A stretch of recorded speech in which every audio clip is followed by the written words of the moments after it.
Aujourd'hui, je vais te parler des contemplations de Victor Hugo et je vais surtout me concentrer sur le lien entre les contemplations de Victor Hugo et le romantisme. Alors déjà, premier lien, c'est que le romantisme se revendique comme un mouvement littéraire de rupture, en rupture avec le classicisme. C'est donc une sorte de mouvement littéraire de contestation et on le voit très bien dans les contemplations, surtout dans un des poèmes majeurs qui s'appelle Réponse à un acte d'accusation, où où Victor Hugo définit la poésie comme un acte de contestation, comme une pratique idéologique, c'est-à-dire dans laquelle on parle de ses idées, et surtout de ses idées politiques. Et cela permet dans son poème de faire un lien très fort entre la Révolution romantique et la Révolution française. Ainsi, la poésie a un but politique pour lui. Il associe en effet le classicisme à la rhétorique, surtout dans le poème Réponse à un acte d'accusation.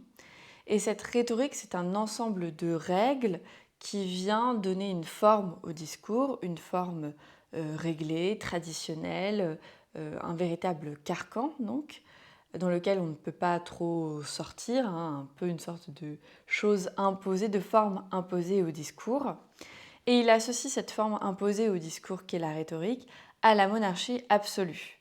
Et cette oppression par le pouvoir, en quelque sorte, sur le langage, est pour lui ce qui tue la créativité. Et donc, il s'oppose à ce carcan par plusieurs points. Donc déjà, il s'oppose à la règle des trois styles, le style simple, le style moyen, le style élevé, et surtout, il s'oppose à l'idée qu'on ne puisse pas les utiliser les uns avec les autres, qu'on doit soit avoir un texte de style simple, soit un texte de style moyen, soit un texte de style élevé. Lui, il va créer des mélanges, et donc il va sortir de ces carcans-là. Deuxième chose à laquelle il s'oppose, c'est une poésie qui serait obligatoirement de style élevé. Pour lui, cela ne crée qu'un carcan qui crée une sorte d'enflure artificielle. Les poèmes vont manquer de naturel, vont manquer de fluidité, ils vont être tout grossis en fait par le style élevé obligatoirement utilisé. Et il va donc aussi, dernièrement, s'opposer à l'étouffement de la création poétique par les conventions, puisque pour lui, tout ça, en fait, ça tue la créativité chez l'artiste.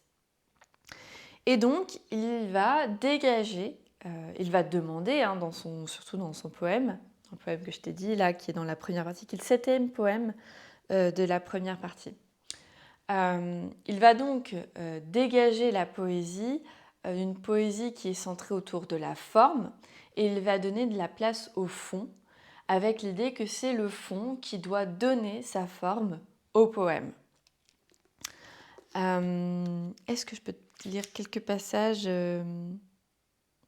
Oui, alors, dans Réponse à un acte d'accusation, on voit cet esprit contestataire, puisqu'il est dans une forme de colère, exprimé très fortement. Il va s'opposer à ce qu'il a appris au collège, que je sortis du collège du thème des vers latins, farouches, espèce d'enfant blême et grave au front penchant, aux membres appauvris. Quand tâchant de comprendre et de juger, j'ouvris les yeux sur la nature et sur l'art. L'idiome, peuple et noblesse étaient l'image du royaume. La poésie était la monarchie. Un mot était un duc et père, ou n'était qu'un grimaud. Les syllabes, pas plus que Paris et que Londres, ne se mêlaient. Ainsi marche sans se confondre, piétons et cavaliers, traversant le pont Neuf. Donc là, on voit rien que dans ces quelques vers, tout ce que je te disais, donc cet esprit de contestation contre des règles qui appauvrissent. On a vraiment cette idée de l'enfant chétif, enfant blême, qui appauvrissent l'âme de l'artiste. Deuxième point sur lequel Victor Hugo va un peu définir le romantisme, c'est l'idée du lyrisme. Alors le lyrisme, c'est l'expression des sentiments du poète dans sa poésie. Et il définit cela par lui-même en 1822 dans la préface des Odes et Ballades, un recueil de poèmes. Il dit que la poésie, c'est tout ce qu'il y a d'intime dans tout. Donc on voit ici l'importance pour lui de la poésie du sentiment. Il écrit une poésie qui vient du cœur de l'artiste, et on le voit très bien dans les contemplations, puisqu'il s'agit pour lui déjà dans la première partie de parler de son enfance, donc de ses sentiments face à la nature, et aussi de ses amours. Il raconte ses amours. Et puis surtout, l'élément central du recueil qui est la mort de sa fille, et il décrit l'expérience intime du deuil. On voit ici l'importance notamment de l'authenticité, puisque le matériau premier de l'écriture poétique ici, c'est des éléments biographiques. Donc il s'agit de parler de soi, de ses expériences et de ses sentiments. De plus, pourquoi on peut parler de lyrisme aussi, c'est que c'est une poésie qui s'adresse d'abord au cœur des lecteurs et non pas à leur esprit.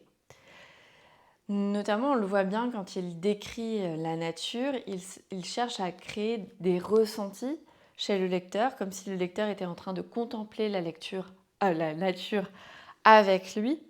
Il ne s'agit pas forcément de créer une recherche intellectuelle sur la nature, mais vraiment de lui donner l'expérience sensitive de la nature. Dernière chose sur le lyrisme, c'est que même si l'artiste ici, le poète, parle de ses sentiments personnels, c'est à travers son matériau autobiographique qu'il cherche à atteindre les lecteurs et notamment à faire ressortir l'expérience humaine commune, la condition humaine que tout le monde a, cette expérience de la vie humaine. Et donc, sa poésie lyrique va avoir une portée universaliste, qu'on voit dès la préface, quand il dit... Alors, je vais reprendre...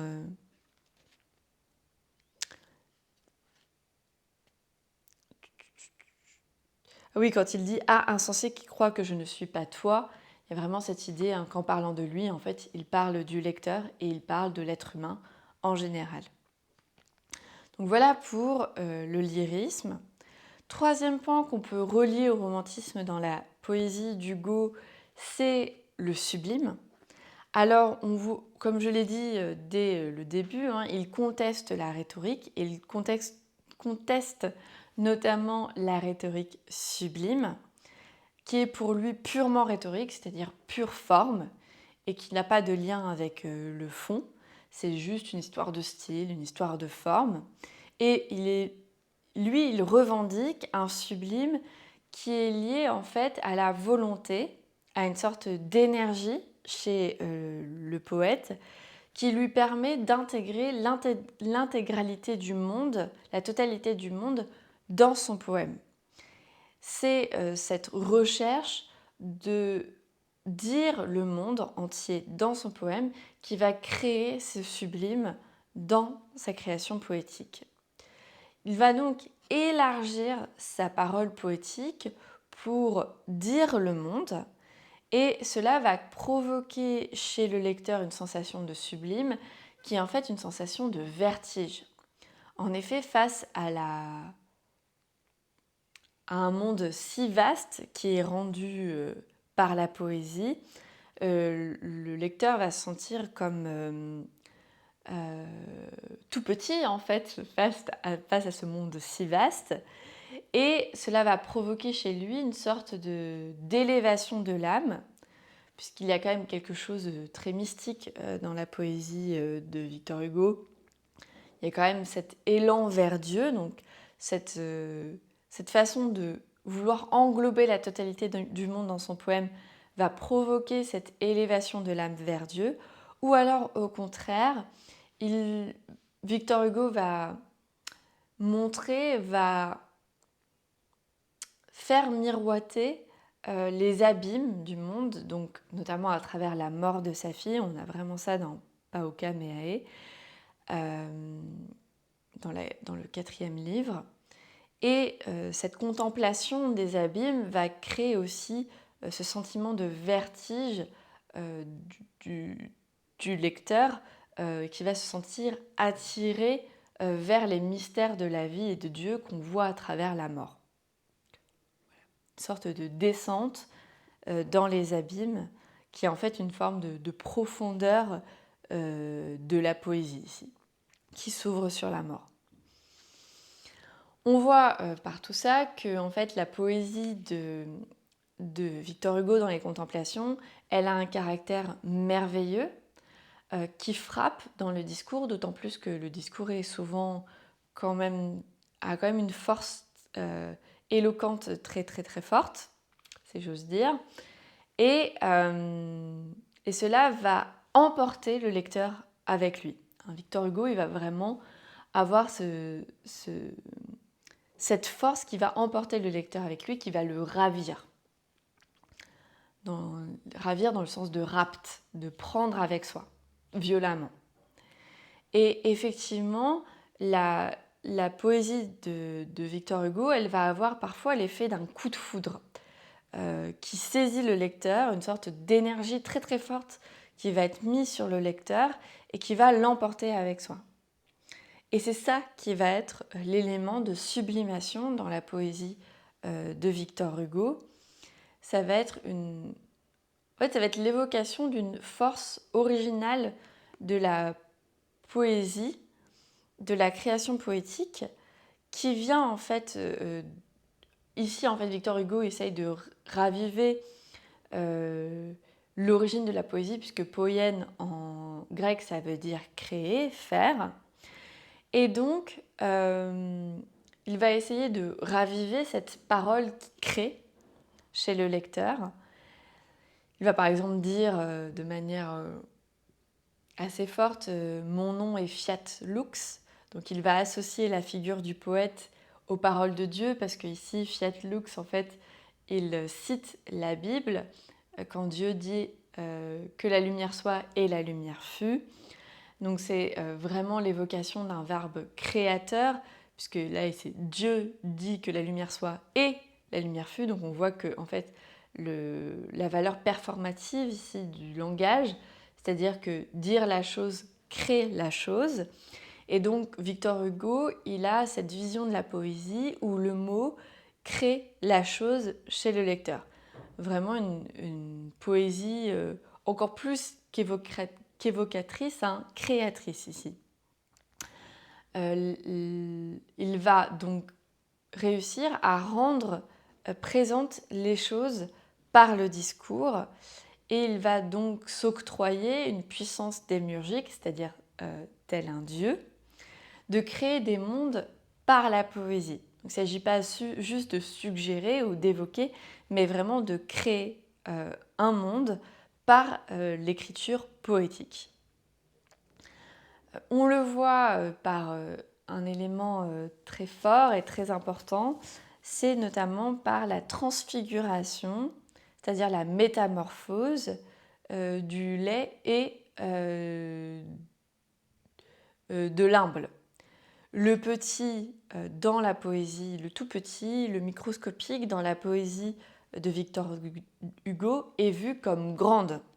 Elle est vraiment transfigurée comme grande. Pourquoi ? C'est parce que dans le tout petit, on voit l'intégralité du monde, se joue déjà la totalité du monde. On a ces effets en fait d'agrandissement du tout petit. Alors j'aimerais bien, notamment par la multitude en fait, des tout petits qui correspond en fait au tout. En gros, le tout, c'est une agrégation de tous les tout petits. Alors, est-ce que je vais retrouver 3.30 le poème? Oui, voilà. Donc, dans le Magnitudo Parvi, donc là, on est dans le 3e livre, Les luttes et les rêves, et on est dans le 30e poème. Il dit « Le jour mourait, j'étais près des mers sur la grève. je tenais par la main ma fille, enfant qui rêve, jeune esprit qui se tait. La terre s'inclinant comme un vaisseau qui sombre, en tournant dans l'espace, allait plongeant dans l'ombre. La pâle nuit montait. La pâle nuit levait son front dans les nuées. Les choses s'effaçaient, blêmes, diminuées, sans forme et sans couleur. Quand il monte de l'ombre, il tombe de la cendre. On sentait à la fois la tristesse descendre et monter la douleur. Ceux dont les yeux pensifs contemplent la nature voyaient l'urne d'en haut, vague rondeur obscure, se pencher dans les cieux. Alors là, on voit à la fois l'élévation et la descente dans les abîmes qui crée le sublime. Et alors, est-ce que je vais trouver le tout petit qui est grandi par le poème ? Ça, je pense que je vais avoir un peu plus de mal à le retrouver. Bon, tant pis, effectivement. Crépuscule, le feu, qui sont des choses aussi qui font penser au sublime. Non, bon, je ne le trouverai pas comme ça, c'est pas grave, tant pis. Et on a l'autre transfiguration, qui est celle de la transfiguration de la laideur. Il va s'emparer de la question de la laideur pour en créer quelque chose de beau.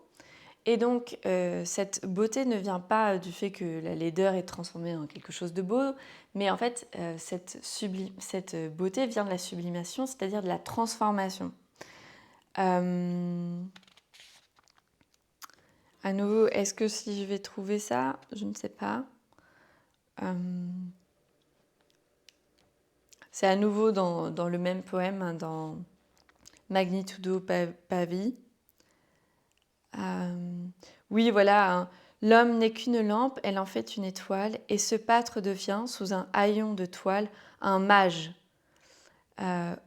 Et par moments, aux fleurs, parfum du temple, aux arbres, noir pilastre, apparaît couronné d'une tiare d'astres vêtue de flamboiements. Humble, il pense, et chétif, sans orgueil, sans envie, il se courbe, et sent mieux près du gouffre de vie, son gouffre de néant. Donc on voit là aussi que le tout petit, le chétif, l'humble, est ce qui est capable d'atteindre le divin. Donc là aussi, il y a une forme de sublimation présente dans le petit, l'humble, le laid. Alors, dernier point qu'on peut associer à Victor Hugo avec le romantisme, c'est justement le fait que l'artiste est cet homme supérieur qui, par son art, qui est un don divin, qui est un don donné par Dieu, est capable de recréer le monde, de créer un monde dans sa poésie. Et donc, le poète est ici associé à un dieu, un démiurge, c'est-à-dire un dieu créateur. Le poète, si Dieu lui a donné ce don de créer, c'est parce qu'il a une mission sur Terre, une mission sociale et humanitaire. Il doit diriger le peuple et les peuples vers un monde meilleur. Et là, on voit le lien très fort qu'associe Victor Hugo à la poésie, hein, ce lien à la politique. Évidemment, donc, la poésie est d'inspiration divine, puisque la poésie est l'incarnation de ce don de visionnaire, de prophète qui est donné au poète. Et donc la poésie est ce qui permet au poète de découvrir et de rendre compte du mystère des choses qu'il est le seul à pouvoir déchiffrer dans la nature par la contemplation.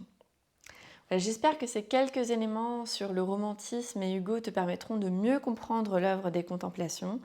N'hésite pas à me poser des questions en commentaire, je serai ravie d'y répondre et je te souhaite bon courage pour tes révisions pour le bac.